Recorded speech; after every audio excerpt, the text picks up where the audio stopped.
이 시간 마음을 정돈하시고 묵도하심으로 2021년 5월 16일 주일 예배 하나님께 드리도록 합니다. 묵도합니다.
악을 행하는 자들 때문에 불평하지 말며 불의를 행하는 자들을 시기하지 말지어다.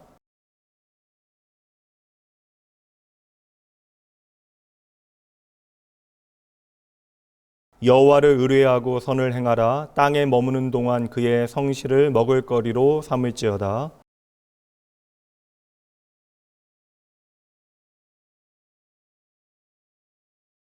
내 길을 여호와께 맡기라. 그를 의지하면 그가 이루시고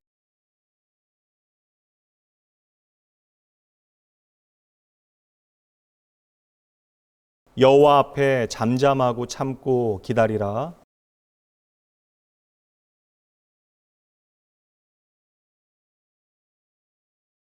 분을 그치고 노를 버리며 불평하지 말라. 오히려 악을 만들 뿐이라. 아멘. 전능하사 천지를 만드신 하나님 아버지를 내가 믿사오며 그 외아들 우리 주 예수 그리스도를 믿사오니 이는 성령으로 잉태하사 동정녀 마리아에게 나시고 본디오 빌라도에게 고난을 받으사 십자가에 못 박혀 죽으시고 장사한 지 사흘 만에 죽은 자 가운데서 다시 살아나시며 하늘에 오르사 전능하신 하나님 우편에 앉아 계시다가 저희로서 산자와 죽은 자를 심판하러 오시리라. 성령을 믿사오며 거룩한 공예와 성도가 서로 교통하는 것과 죄를 사하여 주시는 것과 몸이 다시 사는 것과 영원히 사는 것을 믿사옵나이다. 아멘.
부활과 생명 되신 우리 주 예수 그리스도의 아버지 하나님, 주의 백성들이 주를 바라봅니다. 예배 가운데 말씀을 붙잡게 하시고 길과 생명 되신 독생자 그리스도 예수의 은혜로 충만케 하여 주옵소서. 두려움과 공포 가운데도 슬픔과 아픔 가운데도 기도하게 하시고 주의 응답으로 주를 기뻐하게 하옵소서.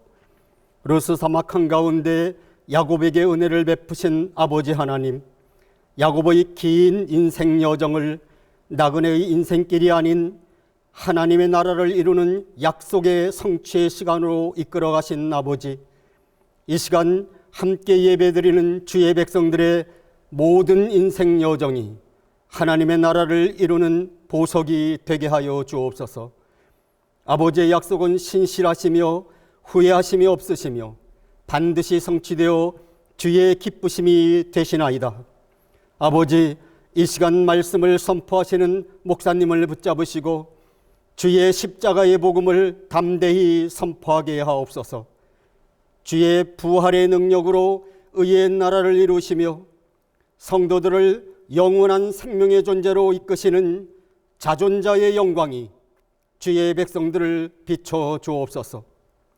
아름다운 주의 공동체 낙원교회가 예배를 통하여 주의 영광을 아버지께 돌리기 원합니다. 우리의 죄악을 용서하여 주옵시고 온 땅을 코로나19의 늪에서 벗어나게 하여 주옵소서. 사악한 자의 교만이 우리 속에서 멈추게 하옵시고 주의 말씀으로 우리를 거룩하게 하여 주옵소서. 오늘도 온 교회가 주의 영광이 되고 주의 백성들이 주의 기쁨이 되기를 원하오며 우리를 주의 성령으로 보증하여 인치시고 너는 내 것이라 말씀하신 우리 주 예수 그리스도의 이름으로 기도하옵나이다.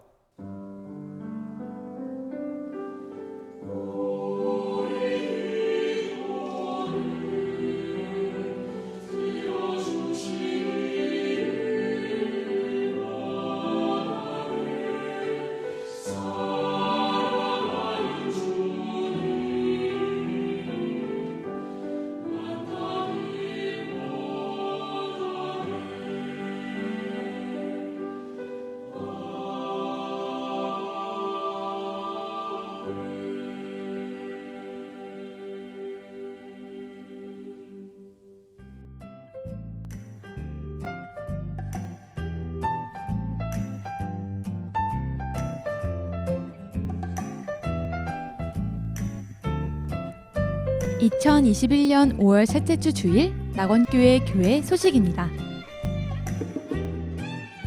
할렐루야! 오늘 주일 현장 예배와 온라인 예배로 함께 하신 여러분 모두를 주님의 이름으로 환영합니다. 예배 안내 드립니다. 정부 방역 지침에 따라서 주일 예배는 현장 예배와 온라인 예배로 드립니다. 주일 예배는 9시, 11시, 1시 총 3부로 나누어서 예배합니다. 김양희 집사의 자녀 강승윤 형제의 결혼식이 5월 16일 오늘 오후 5시 라마다 서울 신도림 호텔에서 있습니다. 2021년의 두 번째 설교 주제, 크신 하나님 까닭에 멋지고 아름다운 인생이란 주제로 말씀이 선포됩니다.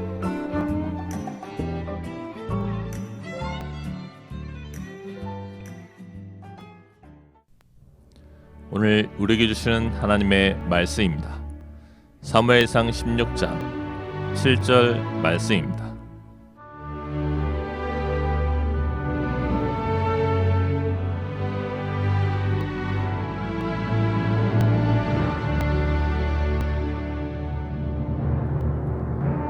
여호와께서 사무엘에게 이르시되 그의 용모와 키를 보지 말라. 내가 이미 그를 버려놓으라. 내가 보는 것은 사람과 같지 아니하니 사람은 외모를 보거니와 나 여호와는 중심을 보느니라 하시더라.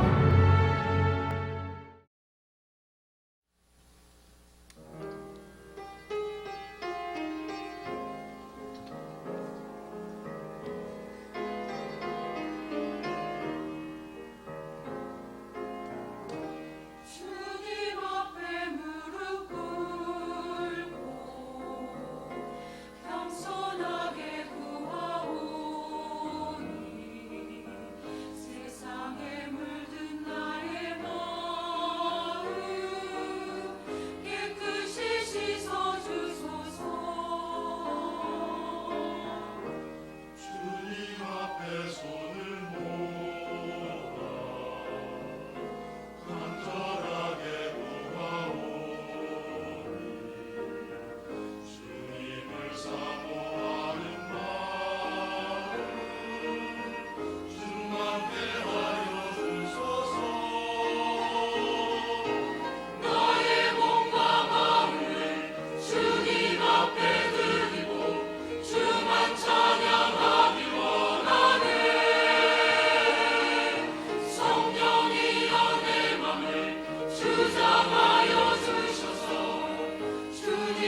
할렐루야. 언제나 우리의 삶에 참 좋으신 하나님 기억하고 우리에게 주어진 삶의 시간 하나님의 은혜 가운데 믿음으로 잘 살아내신 후에 주님의 날, 이 복되고 아름다운 날 오직 하나님만을 예배하기 위하여 이 시간 이 자리 함께 하신 여러분 모두를 주님의 이름으로 환영하고 축복합니다.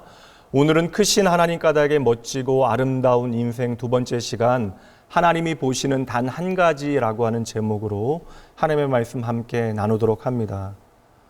코로나19라고 하는 낯선 단어가 어느새 일상적인 표현이 되어졌고, 팬데믹으로 인한 평범한 일상이 멈춰져 버린 지도 어느새 1년이 훌쩍 넘어가고 있습니다.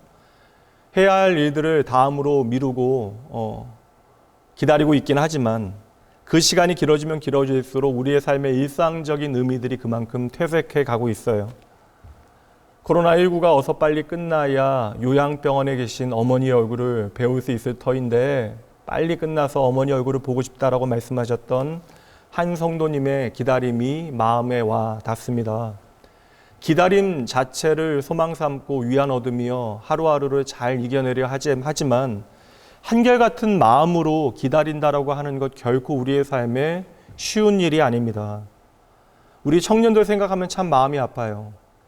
청년들의 취업을 위한 기다림도 참으로 힘겨운 과정입니다. 어찌 보면 팬데믹의 가장 큰 피해자가 청년들이 아닐까 생각해 봐요. 그러니 그저 보이는 모습에 철이 없다라고 탓하지만 마시기 바랍니다. 수십 개 회사에, 많게는 100개가 넘는 회사에 이력서를 넣어놓고 결과를 기다리던 그 모든 과정은 너무나 지난하기까지 합니다.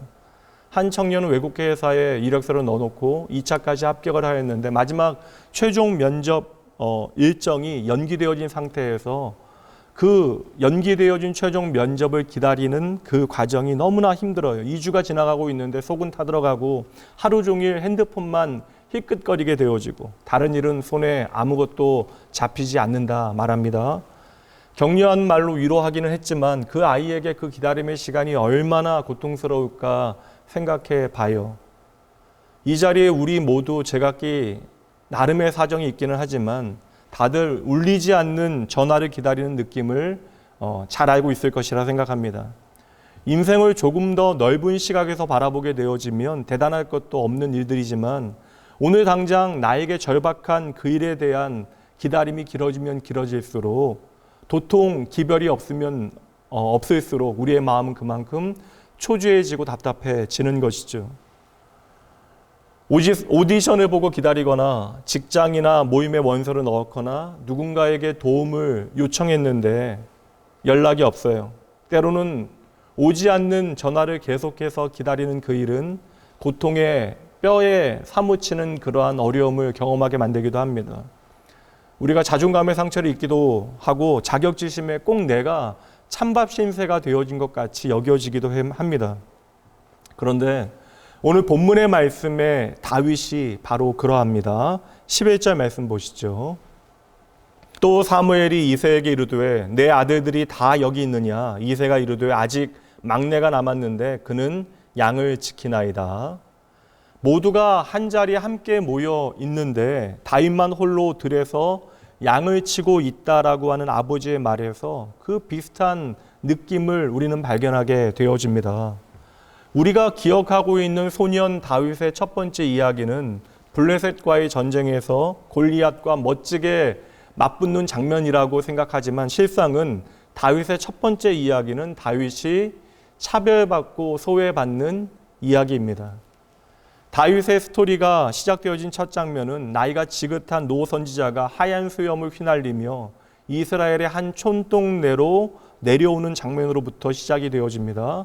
줄로 맨 송아지가 선지자를 뒤따르고 있어요. 노인이 암송아지를 끌고 오는 모습이 뭐 대단할까 싶지만 밭에서 일하던 농부들은 이내 그가 선지자임을 알아보고 급히 동네 장로들에게 알립니다. 4절 말씀이에요. 사무엘이 여호와의 말씀대로 행하여 베들레헴의 이름에 성읍 장로들이 떨며 그를 영접하여 이르되 평강을 위하여 오시나이까. 그저 낯선 노인이 소 한 마리를 끌고 들어온 것이 아닙니다. 이 노 선지자가 바로 사무엘이에요. 베들레헴에 지금 생각하지도 못한 일이 벌어진 것입니다. 하나님께서 택하신 바로 그 선지자 그리고 제사장, 어린 나이에 하나님의 부르심을 받게 되어지고 엘리 제사장의 아들들이 타락의 길을 걸어가는 동안 한나의 아들 사무엘은 하루하루 성장의 성장을 거듭하게 되어집니다. 그리고 언젠가인가부터 이스라엘의 영적인 가르침이 필요한 순간마다 하나님의 말씀과 영적 지혜를 그들에게 전하는 역할을 감당하게 되어졌던 것이죠. 백성들이 입을 모아 우리에게 왕을 세워달라고 부탁했을 그때에도 사무엘은 하나님의 말씀에 따라 적임자를 선택하고 그에게 기름을 부었습니다. 그렇게 이스라엘의 첫 번째 왕이 세워졌으니 그 첫 번째 왕이 바로 사울이었죠. 훤칠한 키에 힘과 능력이 출중하였던 사울, 그럼에도 그는 참으로 겸손하였습니다. 이스라엘은 그렇게 왕을 원하였고 결국 그들은 원하던 왕을 갖게 되어진 것입니다. 그런데 시간이 지나게 되어지자 이제 사울왕이 사무엘 선지자의 고민거리가 되어졌던 거예요.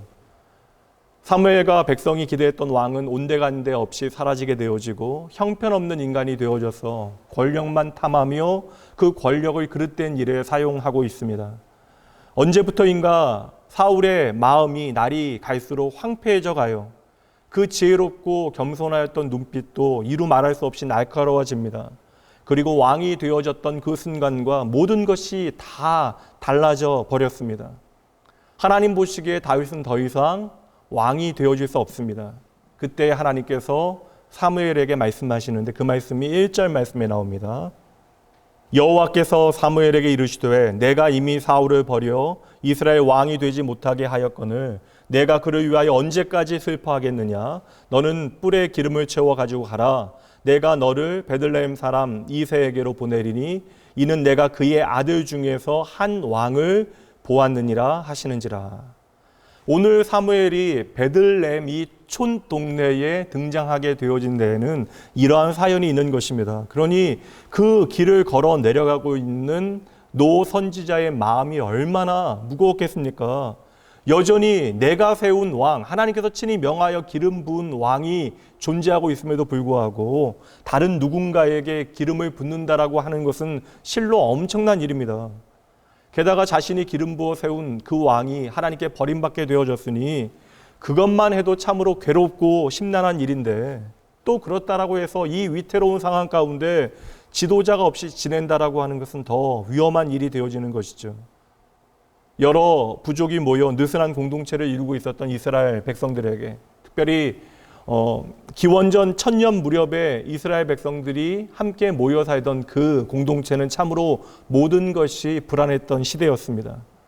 모세와 여호수아 시대의 그 모든 스토리는 이미 과거의 영광이 되어져 버렸고 영적인 혹한기가 300년 동안 계속 되어지면서 백성들의 신앙은 완전히 꽁꽁 얼어붙게 되어진 것이에요. 그 300년이라는 세월 동안 이스라엘 백성들의 신앙은 정말 엉망이 되어져 버립니다. 그럼에도 불구하고 하나님께서는 계속해서 백성들의 구원자를 세우시고 그들을 건져내시는 일을 반복하십니다.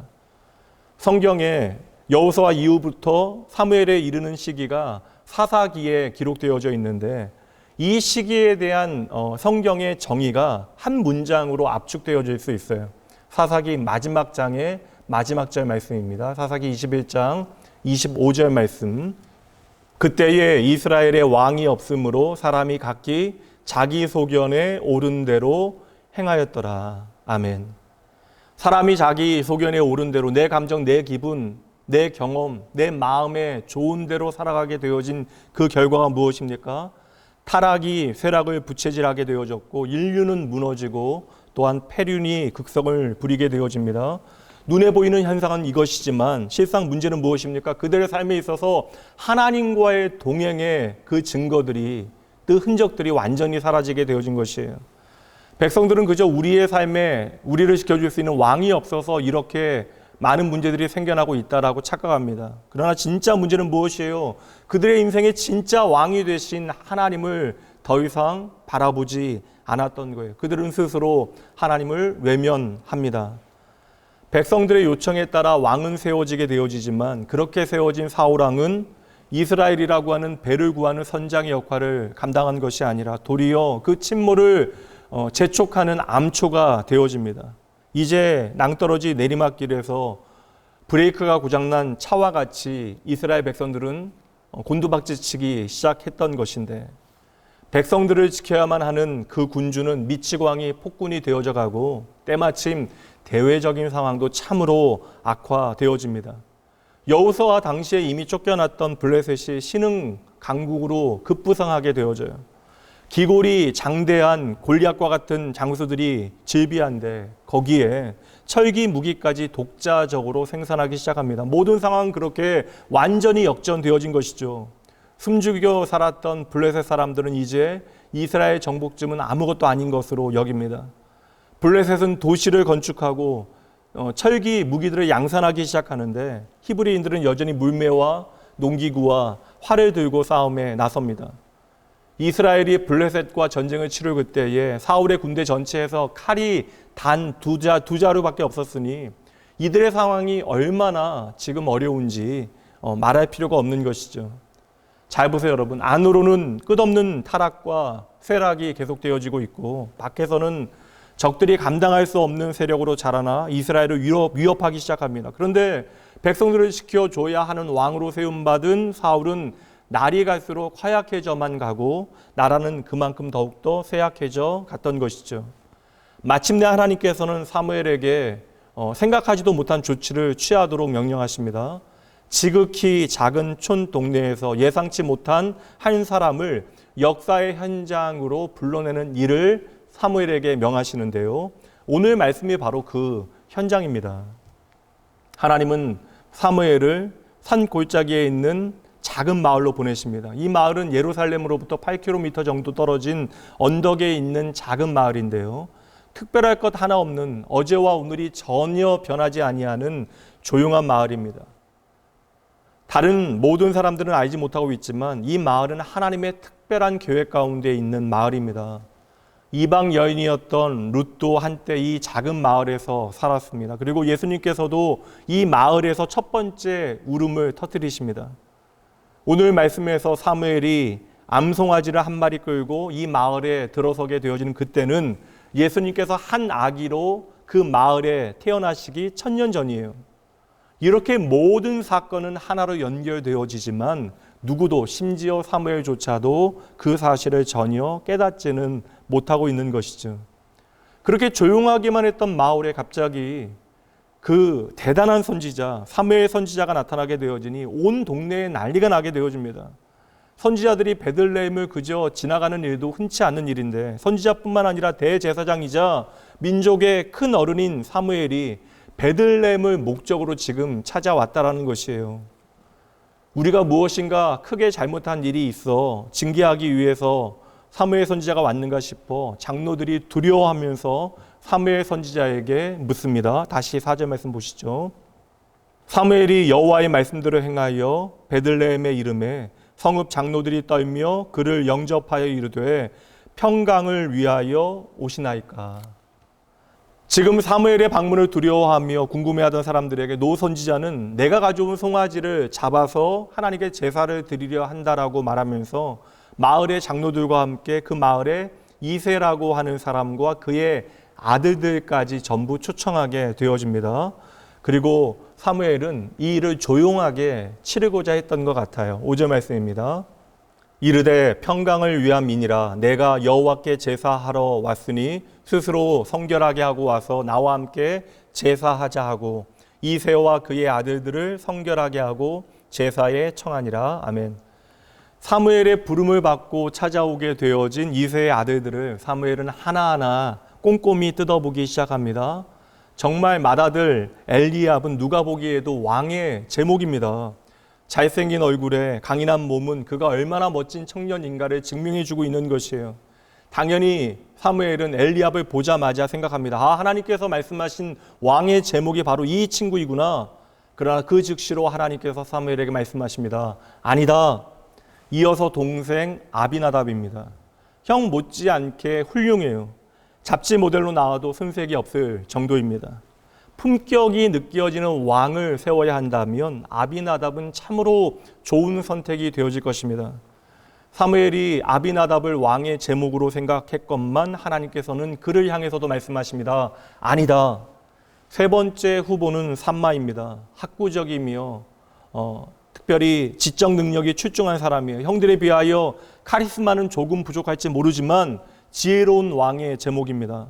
작은 마을 출신이지만 명문학교를 졸업하고 애굽으로 유학을 준비 중에 있습니다. 사무엘은 또다시 깊은 인상을 받게 되어지지만 하나님은 또다시 사무엘을 막으십니다. 아니다. 그가 아니다. 그렇게 이새의 첫 번째 아들로부터 사무엘은 몇 번이나 기름을 부으려 했지만 번번이 하나님께서는 사무엘을 말리시며 그 사무엘은 손을 거두기를 반복하고 있습니다. 하나님께서는 이쯤에서 노 선지자의 주의를 환기시키시는데 그 말씀이 바로 7절 말씀입니다. 여호와께서 사무엘에게 이르시되 그의 용모와 키를 보지 말라. 내가 이미 그를 버렸노라. 내가 보는 것은 사람과 같지 아니하니 사람은 외모를 보거니와 나 여호와는 중심을 보느니라 하시더라. 아멘. 사람은 외모를 보지만 나는 중심을 본다. 이 유명한 말씀이 바로 여기에 등장하고 있습니다. 그렇게 이새의 7 아들이 전부 지나가게 되어져요. 그리고 그 어떤 아들도 하나님의 시험에 통과하지 못합니다. 이제 그 자리에는 이새의 어떠한 아들도 더 이상 남아있지 않은 상황, 당황한 사무엘이 아버지 이새에게 묻는데요. 11절 말씀이요. 또 사무엘이 이새에게 이르되 내 아들들이 다 여기 있느냐? 그때 이새가 머리를 조아리며 사무엘에게 대답합니다. 이새가 이르되 아직 막내가 남았는데 그는 양을 지키나이다. 그 이야기를 듣자마자 사무엘은 이새에게 어서 빨리 사람을 보내요. 그 아들을 데려오라라고 명령합니다. 그리고 사무엘은 그 아들을 보게 되어질 때까지 내가 결코 자리에 앉지 아니하고 그 아들을 기다리겠다라고 재촉하게 되어지는데 저는 바로 이 장면에 제 시선이 머물게 되어졌습니다. 여기서 아버지인 이새가 다윗을 향하여 사용한 단어가 하나 있어요. 막내라고 하는 단어입니다. 이 막내라고 하는 단어는 히브리어로는 하카톤이라고 하는 단어가 사용되어졌는데 이 단어의 의미는 단순히 나이의 개념에서 마지막 아들, 막내라고 하는 막둥이라고 하는 의미를 뛰어넘어서 어떠한 등급의 의미를 담고 있는 것입니다. 가장 늦게 태어났을 뿐만 아니라 제일 변변치 못한 꼬맹이라고 하는 의미가 이 막내라고 하는 단어에 들어있는 것이죠. 그러니 이 막내는 지금 아버지의 마음속에 들어있지 않았던 것입니다. 당연히 양을 치는 것은 이 하카톤 막내의 몫이 되어집니다. 모자란 막내가 선지자의 마음에 들 턱도 없지만 어떠한 사고를 칠지도 모르고 또 이 꼬맹이를 위대한 선지자 앞에 내놓기는 부끄러우니 아예 일을 만들지 못할 허 벌판에 홀로 이 아들을 내놓은 것이죠. 그렇게 막내인 다윗은 양들과 함께 아무도 없는 벌판에 나가 있습니다. 그렇게 아버지조차도 인정하지 않았던 그 꼴찌에 대하여 이제 장차 성경은 66장이나 할애하여 그의 행적에 대하여 기록하게 되어져요. 성경에서 예수님을 제외하고는 전혀 유례가 없는 일입니다. 신약 성경에서만 다윗의 이름이 59번이나 등장을 해요. 그리고 이 땅을 구원하실 독생자 예수 그리스도를 세상은 다윗의 자손이라고 부르게 되어질 것입니다. 그의 펜 끝에서 가장 위대한 시편들이 쏟아져 나오게 되어지고 이제 그는 곧 거인 골리앗과 싸우게 되어지는 소년 장군이 되어집니다. 그리고 이스라엘 백성들을 승리로 이끌게 되어질 것이에요. 그는 장차 위대한 왕이 되어지고 용사가 되어지지만 겸손한 하나님의 친구로 그의 삶을 살아갑니다. 그러나 그럼에도 불구하고 오늘 당장 이 소년은 가족 모임에도 끼지 못하는 신세이고 아버지에게조차 인정받지 못하는 못난 꼬맹이였던 것이죠. 가족에게조차 신뢰받지 못하여 잊혀진 아이, 가난한 촌구석에서 그래서 양을 치는 단조로운 일만 맡게 되어지는 꼬마가 바로 다윗이었던 것입니다. 그러나 성도 여러분, 핵심은 이런 것들이 아닙니다. 하나님께서는 하카톤, 그 아무것도 아닌 꼬맹이를 지목하여 선택하셨다라는 거예요. 그렇다면 왜 하나님께서는 다윗을 선택하여 지목하셨을까? 이 선택에 저는 하나님의 은혜의 원리가 강같이 흐르고 있다라고 확신합니다. 먼 옛날 이방 땅에서 우상 숭배하였던 아브라함을 찾아가 그에게 민족의 꿈과 열방을 하나님 앞에 돌아오게 할 그 멋진 꿈을 비전을 허락하신 하나님께서는 오늘 가족에게조차도 사랑받지 못하였던, 그리하여 내놓고 자랑하지 못하는 부끄러운 꼬맹이 다윗을 지목하게 하나님께서는 일하셨다라는 것이에요. 그러니 여러분 잘 보셔야 합니다. 오늘 말씀의 핵심은 못난이 다윗이 아니라는 것입니다. 그래서 말씀에 다윗은 등장하지 않아요. 말씀의 핵심은 지금 그 꼬맹이 다윗을 지명하여 선택하신 하나님입니다. 그의 아버지조차도 그 다윗을 숨겨두고 있는데 하나님께서는 그 다윗을 지명하여 부르고 계신다라는 것이죠. 그러니 지금 다윗 자리에 앉지도 않고 서서 다윗을 기다리고 있는 사무엘의 모습이 바로 다윗을 향한 하나님의 그런 마음을 담아내고 있는 것이라고 저는 여겨집니다. 성도 여러분, 저와 여러분은 나름 다윗이 머물렀던 그 초장을 걸어본 경험이 있습니다. 우리의 삶에 누구의 시선도 와닿지 아니하였던 소외라고 하는 이름의 풀밭을 거니게 되어지는 때가 있습니다. 사실 다윗이 살았던 베들레헴은 예루살렘에 비교하면 말도 안 되는 모든 것이 부족한 촌동네예요.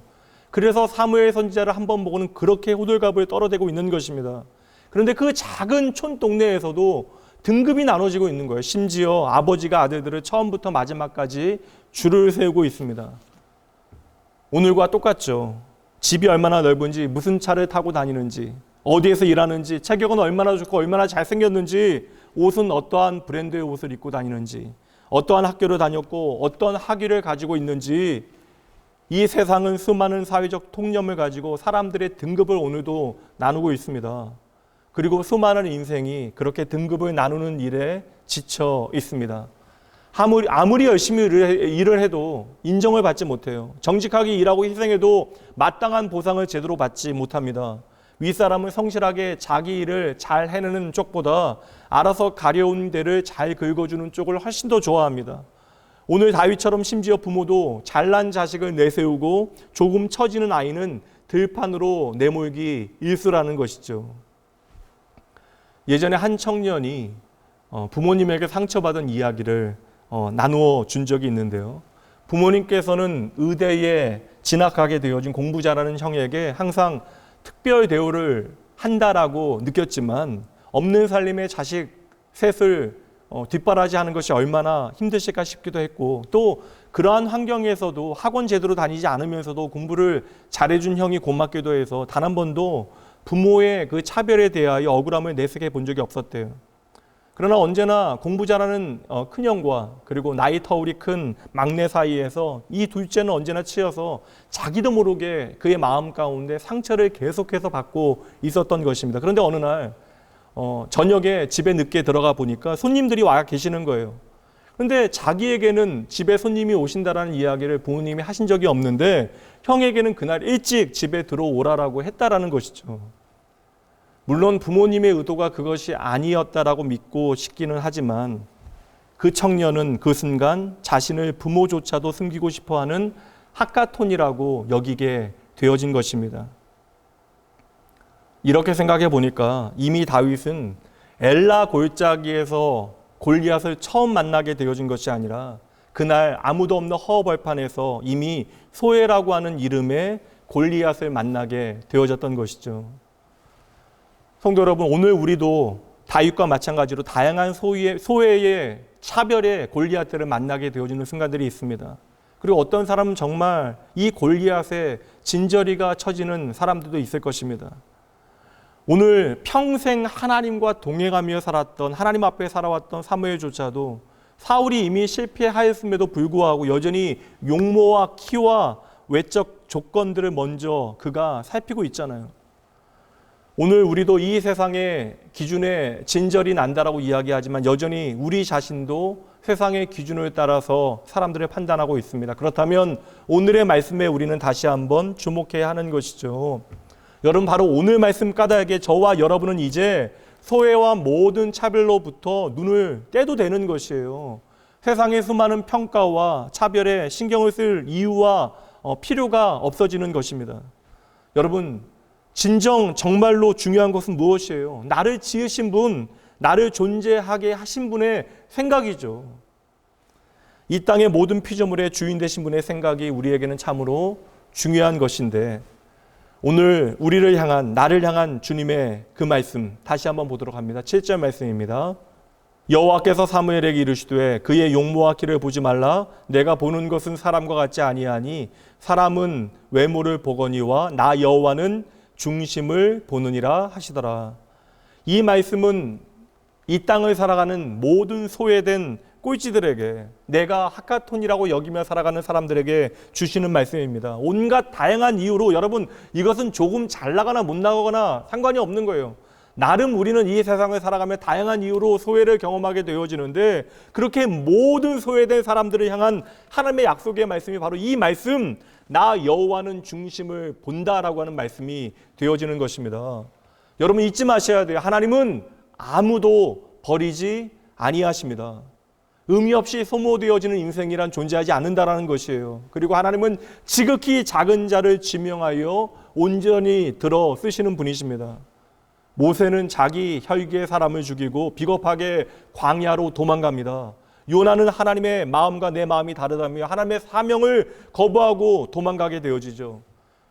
삼손은 나신인으로 하나님의 부르심을 잘 알고 있음에도 불구하고 자기 마음대로 살다 이방 여인의 품으로 도망갑니다. 야곱은 속이고 가죽을 버리고 도망가 평생 제자리를 맴돌며 살아가요.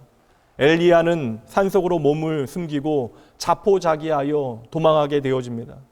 여러분 성경 속의 모든 믿음의 선배들도 다들 그랬어요. 그들의 위대함이 빛나게 되어지는 순간 이전에는 다들 이러한 시간들이 있었다라는 것입니다.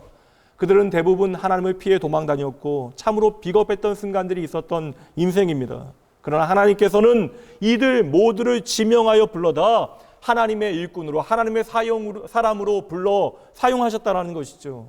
그런 여러분, 오늘 다윗을 잘 보세요.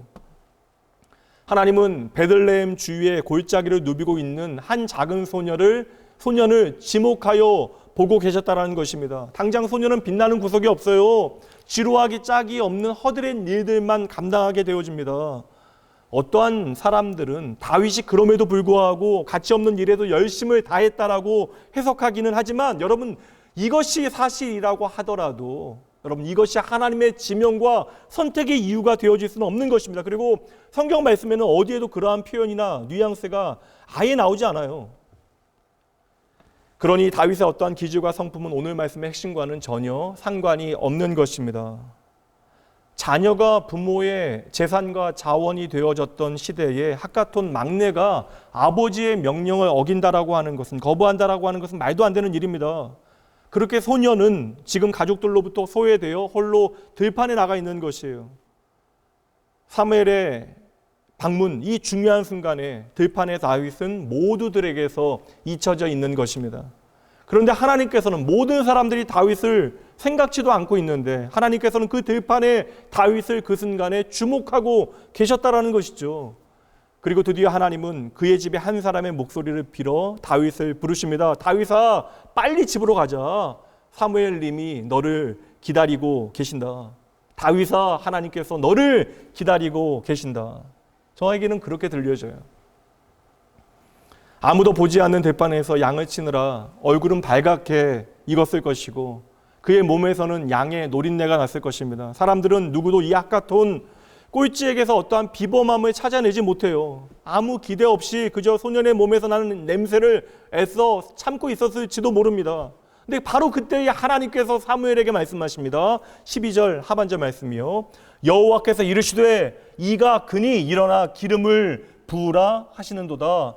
사무엘아, 바로 이 소년이다. 일어나서 어서 이 아이에게 기름을 부으라. 여러분, 우리가 이 장면을 얼마나 많이 보고 얼마나 많이 들었습니까? 그렇다면 여기에 담겨진 하나님의 마음을 여러분들은 오늘 단단히 붙들고 오늘의 삶을 살아가고 계십니까? 오늘 말씀에서 하나님께서 우리에게 친히 우리를 향한 하나님의 중요한 기준 하나를 보여주고 계시는 거예요. 하나님께서는 아무도 보지 못하는 것을 보신대요. 이것이 바로 하나님의 중요한 기준이 되어지는데, 아무도 보지 못하는 하나님의 그 가장 중요한 기준이 무엇입니까? 바로 중심이에요. 중심. 나 여호와는 중심을 본다. 다윗은 나름 결점이 많은 인물입니다. 그리고 그의 삶에는 정말 치명적인 밤의 사연이 있어요.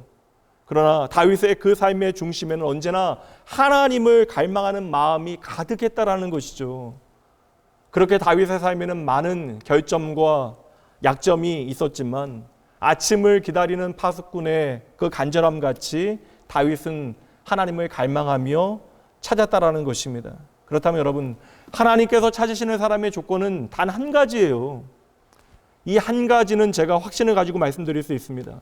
우리가 주의 말씀을 붙잡고 그 말씀을 내 마음에 새기며 살아가게 되어지면, 다시 말하면 주의 마음을 따라 살아가게 되어지면 어느새 우리는 주님의 축복을 누리게 되어지는데, 우리의 삶에 허락하신 주님의 가장 놀라운 축복은 바로 주님의 성품을 닮아가는 거예요. 이것이 창세기의 말씀에 하나님의 형상이 되어지는 것입니다. 우리에게 주어진 하나님의 형상을 회복하는 것, 이것이 바로 우리의 삶에 허락하신 하나님의 가장 놀라운 축복이 되어지는 것이죠. 다윗은 비록 소외된 땅에 있으나 그 땅에서 하나님 가까워집니다. 이것이 바로 골리앗 앞에 당당하게 설 수 있는 자신감이 되어졌던 것이죠. 세상은 여전히 체격이나 외모, 지갑의 두께로 한 사람을 평가해요. 그러나 여러분, 세상이 그러한 것에 대하여 억울하다, 답답하다 말하지 마세요. 여러분, 이것은 단지 세상의 기준일 것입니다. 이 세상의 기준에 우리가 매여 있으니 그것에 우리가 괴로워하고 답답해하는 것이죠. 그러나 여러분, 모든 인생의 창조주 하나님, 이 세상의 창조주 되신 하나님께서는 전혀 다르시대요. 하나님의 기준, 하나님께서 보시는 것은 단 하나, 마음을 보신다라고 말씀하십니다. 그렇다면 우리가 무엇을 오늘 점검하고 무엇을 준비해야 하는 것은 분명해지는 것이죠. 오늘 우리는 무엇을 점검하고 무엇을 준비해야 합니까? 바로 하나님께서 보시는 그 중심, 우리의 마음의 태도를 우리는 준비해야 하는 것입니다. 오늘 다윗의 첫 번째 스토리는 우리에게 다시 한번 하나님께서 보여주는 중요한 진리 하나를 확인시켜주고 있는 거예요. 하늘 아버지께서는 자녀들의 마음을 온전히 다 정확하게 모두 아신다라는 것입니다. 그래서 하나님께서는 한 사람 한 사람의 상황에 딱 들어맞는 계획을 세워 놓으시는 것이죠. 오늘도 우리는 세상에서 인정받고 관심과 시선을 받기 위하여 돋보이게 옷을 입는 방법, 매력적으로 나를 표현하는 방법에 대하여 집중합니다. 물론 여러분, 나의 가치를 적절하게 표현하는 방법을 아는 것은 절대 나쁜 것이 아니죠. 그러나 우리의 진짜 가치에 대한 첫 번째 하나님의 기준을 놓쳐서는 안 된다는 것입니다. 시편 말씀으로 가봅니다. 시편 139편입니다. 주께서 내 내장을 지으시며 나의 모태에서 나를 만드셨나이다. 내가 주께 감사하옴은 나를 지으심이 심히 기묘하심이라. 주께서 하시는 일이 기이함을 내 영혼이 잘 아나이다. 내가 은밀한 데서 지음을 받고 땅의 깊은 곳에서 기이하게 지음을 받은 때에 나의 형체가 주의 앞에 숨겨지지 못하였나이다. 내 형질이 이루어지기 전에 주의 눈이 보셨으며 나를 위하여 정한 날이 하루도 되기 전에 주의 책에 다 기록이 되었나이다. 하나님이여, 주의 생각이 내게 어찌 그리 보배로운지요, 그 수가 어찌 그리 많은지요. 여러분, 한마디로 정리해 봅니다. 정리해 볼게요. 하나님은 내가 태어나기 전에 이미 나의 모든 것을 다 알고 계십니다.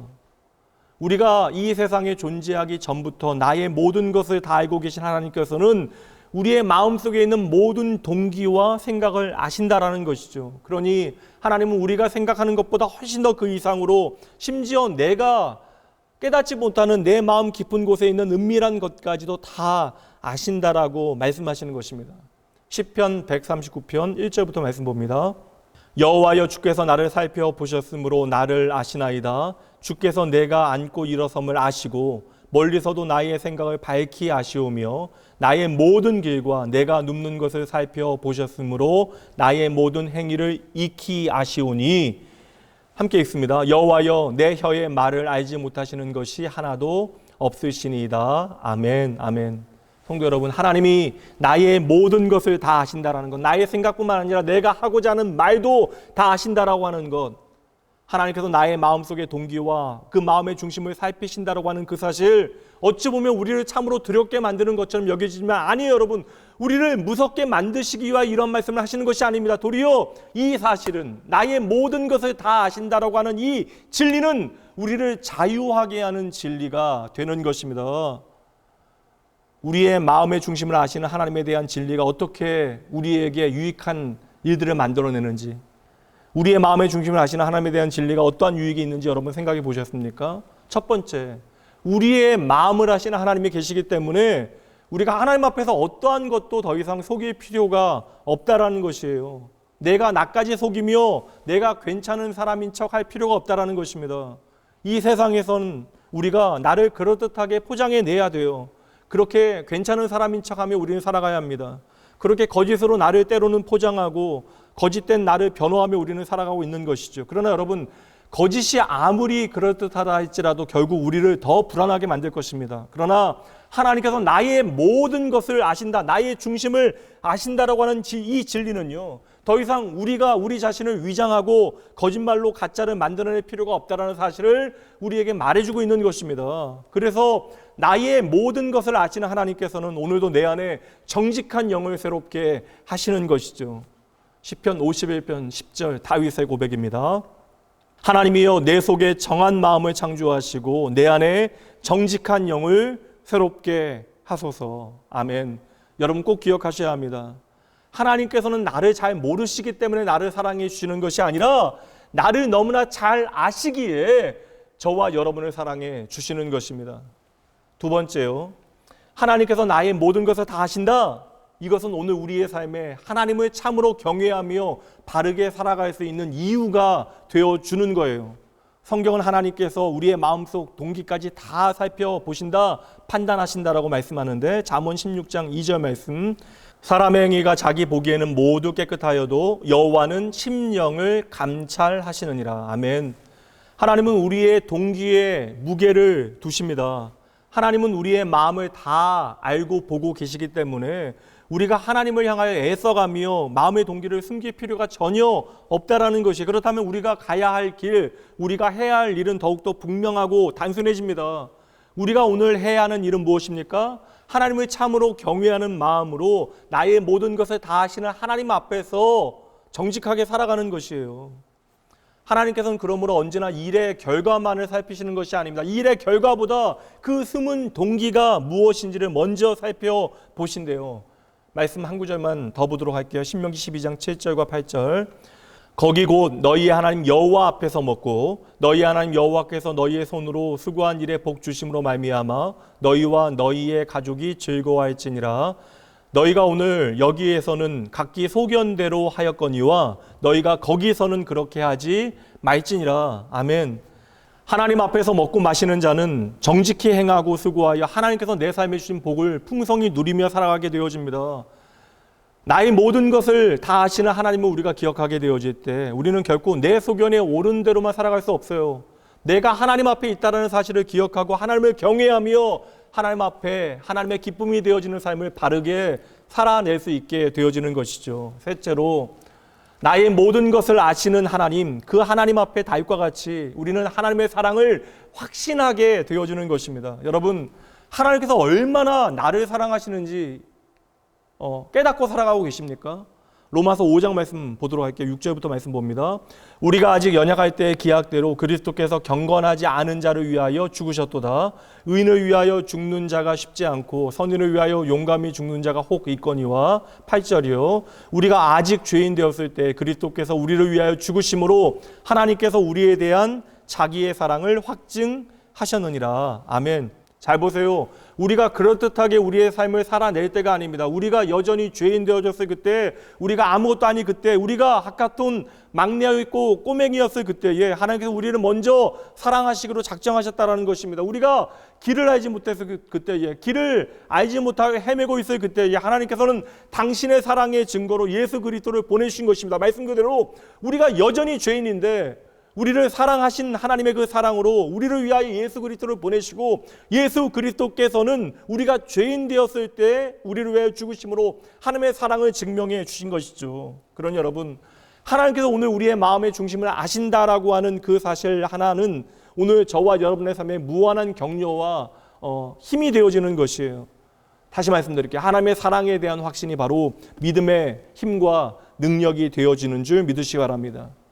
오늘 말씀은 우리에게 하나님의 한 가지 기준을 정확하게 보여주고 있어요. 하나님은 다른 것이 아니라 그 중심, 우리의 마음의 중심을 보시겠다라고 하십니다.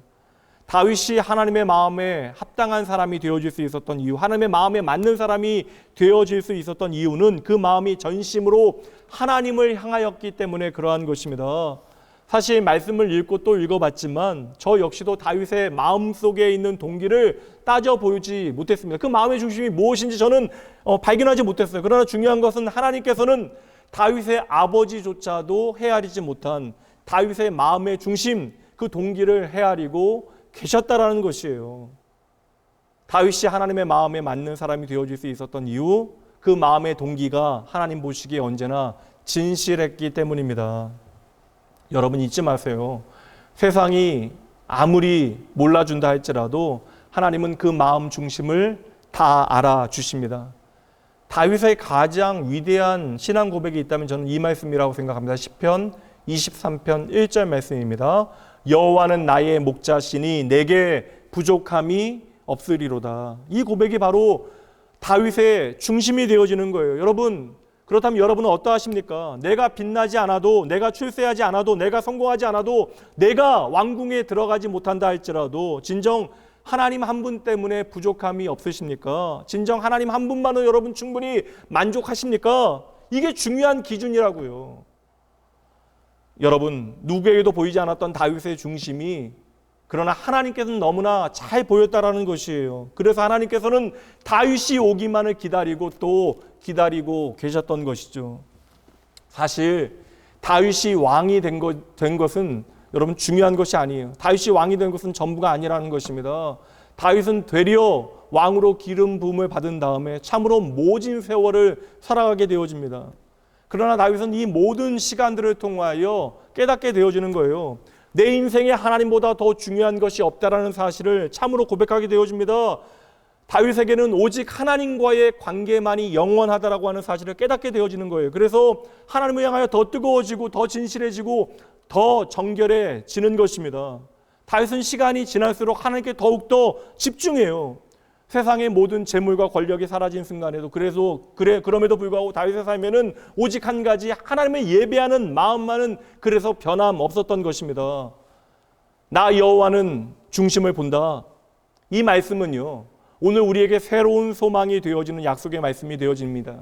오늘 나의 중심을 제대로 봐주시는 하나님이 계시니 우리는 분명하게 나의 중심을 하나님 앞에 고정하고 살아가기만 하면 되는 거예요. 하나님께 집중하며 나의 삶을 살면 되는 것입니다. 하나님이 내 삶의 첫 번째 기준과 조건이 되어주면 된다는 것이에요. 믿음은 한순간에 폭발적인 에너지를 만들어내기도 합니다. 그러나 믿음은 한순간에 발휘되어지는 순간적인 것을 뛰어넘어 믿음은 오랜 세월 변하지 아니하는, 꾸준히 그 자리를 지키게 만드는 어떠한 태도라고 하는 사실을 우리가 잊지 말아야 하는 것이죠. 그렇다면 여러분 다시 한번 말씀드릴게요. 하나님께서 오늘 우리의 중심을 보신대요. 그러니 여러분 기억하셔야 돼요. 믿음은 단 한 번의 로또가 아닙니다. 믿음은 하나님을 향한 변함없는 태도가 되어지는 것이죠. 오늘 말씀의 결론으로 이 말씀 함께 보도록 하겠습니다. 역대하 16장 9절 말씀입니다. 여호와의 눈은 온 땅을 두루 감찰하사 전심으로 자기에게 향하는 자들을 위하여 능력을 베푸시나니. 아멘. 이 말씀이 바로 오늘 본문의 말씀이라고 저는 생각해요. 나 여호와는 중심을 본다. 성도 여러분, 나의 모든 것을 다 하시는 하나님께 나는 그만큼 소중한 존재라고 하는 사실을 잊지 마셔야 하는 것입니다. 나의 전부를 다 아시는, 나의 중심을 아시는 하나님께서 변함없이 나의 삶을 책임져 주심을 믿고 하나님을 가까이 하는 것이 나에게 복이라고 하는 사실을 더욱더 분명하게 날마다 고백하며 세상이 아니라 하나님께로 날마다 더 가까이 나아가시는 여러분 되시길, 그리하여 다윗과 같이 그 중심을 하나님 앞에 인정받는 여러분 되시길 주님의 이름으로 축복합니다. 다시 말씀드립니다. 오늘도 하나님은 여러분의 중심을 보십니다. 잠시 기도합니다. 하나님 아버지, 우리의 모든 것이 오직 하나님의 은혜입니다. 매일 나에게 허락하시는 말씀을 통하여 아버지 하나님의 마음을 제대로 보게 하여 주시옵소서. 그리하여 그 말씀이 우리의 삶을 변화시키는 능력 되게 하여 주시옵소서. 주여, 자신의 아버지에게도 인정받지 못했던 막내가 다윗이었습니다. 그러나 그 다윗에 대하여 지대한 관심을 가지신 분이 하나님이십니다. 다윗의 중심을 보시고 그 미래를 책임지셨던 하나님께서 오늘 그리도 두려워하는 나의 미래도 하나님께서 책임지심을 믿사오니 우리에게 가장 좋은 길을 준비하시고 나의 삶을 친히 인도하여 주시옵소서. 아버지, 당장 우리가 이 세상 가운데 그리 인정받지 못한다 할지라도 달과 같이 엉성하고 연약하여 혹 세상으로부터 잊혀지고 버림받는 순간이 있다 할지라도 그러한 나를 기꺼이 사용하시는 하나님의 섭리가 있다는 사실을 결코 잊지 말게 하여 주시옵소서. 세상이 아니라 하나님 앞에 하나님께 기억되어지는 삶을 살아가게 하시되 나를 향하신 하나님의 본심과 전심을 붙들고 내가 하나님께 얼마나 소중한 존재인가를 깨달아 나의 평생 동안 하나님 앞에 더 가까이 나아가게 하여 주시옵소서. 여호와는 나의 목자시니 내게 부족함이 없습니다. 저희들도 참으로 고백하게 하여 주시옵소서. 마음의 중심이 순전히 하나님을 향하게 되어질 때 하나님께서는 구부러진 우리의 인생을 곧아지게 하시고 묵은 신앙의 아름다운 믿음과 소망과 사랑의 꽃을 피어나게 하실 줄 믿습니다. 아버지, 주님께서 나를 아시니 참으로 감사합니다. 주여, 나의 삶을 책임져 주시옵소서. 언제나 사랑하는 자녀의 그 중심을 보시고 친히 인도하시며 지키시는 선한 목자 되신 예수님 이름으로 간절히 기도합니다. 아멘.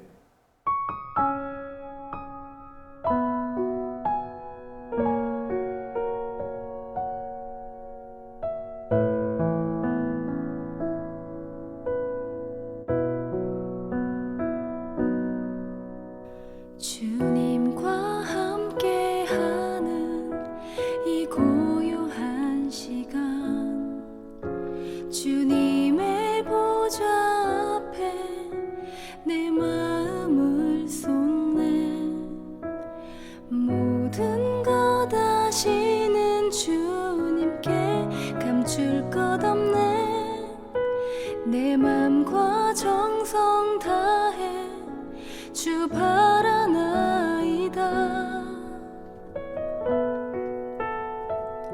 온 마음 다해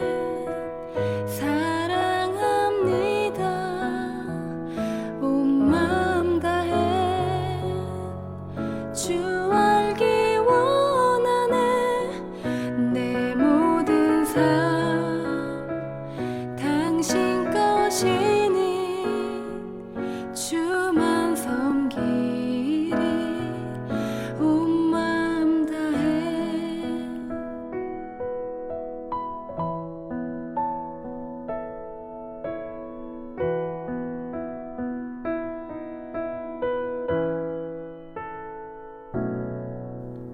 나 염려하지 않아도 내 쓸 것 아시니. 나 오직 주의 얼굴 구하게 하소서. 다 이해할 수 없을 때라도 감사하며 날마다 순종하며 주 따르오리다. 온 마음 다해 사랑합니다.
하나님 아버지, 우리의 삶의 모든 것이 하나님의 은혜입니다. 오직 하나님의 은혜와 사랑 가운데 저희에게 영원한 생명 주어졌음을 기억하며 날마다 살아가겠습니다. 그 하나님께서는 우리에게 영원한 생명이 되어주시며 우리의 삶의 모든 것을 오늘도 친히 인도하시는 나의 인도자 되심을 이 시간 믿음으로 고백하며 저희에게 허락하신 것 중 일부 작은 것 주님 앞에 돌려드립니다. 이 드려짐에 담겨지는 진정한 마음의 고백을 주여 받아 주시옵소서. 세상 그 무엇보다 주님이 나에게 가장 중요합니다 고백하게 하여 주시옵소서. 주님의 것을 주님께 드리오니 이것이 하나님의 영광만을 위하여 사용되어질 수 있도록 주여 친히 역사하여 주시옵소서. 이 시간 주님께 드리는 손길마다 축복하여 주시되 무엇보다 사랑하는 주의 자녀들의 삶 가운데 주님의 은혜를 향한 넘치는 기쁨과 감격이 가득하게 하여 주시옵소서. 오직 감사와 찬양을 주님 앞에 올려드리며 우리의 삶을 통하여 친히 돌보시고 늘 동행하여 주시는 나의 생명 되신 예수님 이름으로 간절히 축복하며 기도합니다. 아멘. 평화 하나님의 평강이 당신의 삶에 넘쳐나기를. 평화 하나님의 평강이 당신의 삶에 가득하기를 축복합니다. 이제는 우리 주 예수 그리스도의 은혜와 하나님의 사랑과 성령 하나님의 함께하심이 세상의 인정과 기준에 매여 발버둥치는 그때에 하나님께서는 나를 그 마음의 중심으로 판단하심을 결코 잊지 아니하고 하나님의 기준 붙들고 그 마음 중심 지키며 하나님 앞에서 살아가기로 작정하고 결단하는 모든 주의 백성들이 위해 그들의 가정과 자녀와 일터 위에 회복과 소망의 내일을 꿈꾸는 이 나라와 민족, 열방과 주의 모든 몸된 교회들이 위해 지금으로부터 영원까지 항상 함께 있을지어다. 아멘.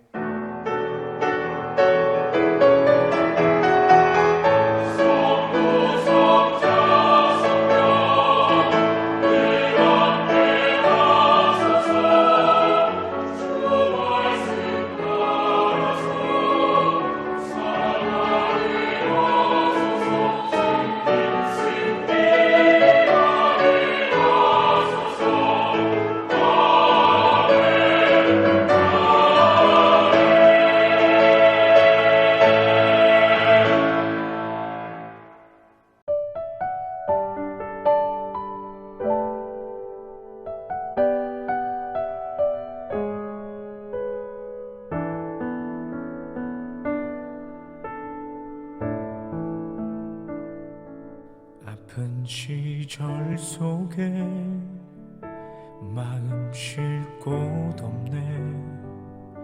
지친 나의 영혼 의지할 곳 없네. 고아갔던 나를 그가 품으셨네. 죽어가던 나를 그가 살리셨네. 아픈 시절 속에 마음 쉴 곳 없네. 지친 나의 영혼 의지할 곳 없네. 고아갔던 나를 그가 품으셨네. 죽어가던 나를 그가 살리셨네. 무너진 마음을 위로하신 주님, 주를 더 알수록 만족할 수 있네. 붙드신 내 손을 놓지 않는 주님, 주를 더 알수록 평안을 누리네.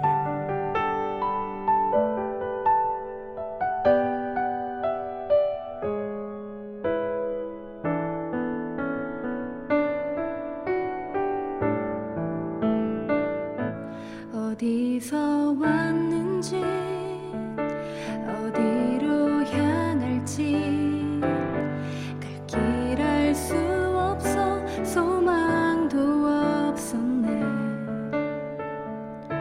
헤매이던 나를 주가 부르셨네. 거룩한 길 위에 나를 세우셨네. 내 삶에 오셔서 길이 되신 주님, 주를 더 알수록 감사할 수 있네. 내 모든 걸음에 동행하는 주님, 주를 더 알수록 새날 기대하네.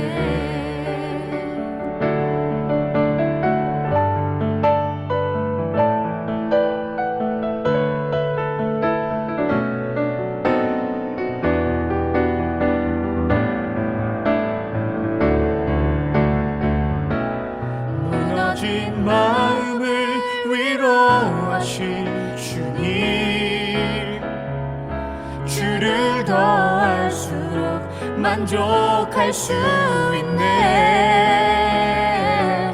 붙드신 내 손을 놓지 않는 주님, 주를 더 알수록 평안을 누리네. 내 삶에 오셔서 길이 되신 주님, 주를 더 알수록 감사할 수 있네. 내 모든 걸음에 동행하는 주님, 주를 더 알수록 새날 기대하네.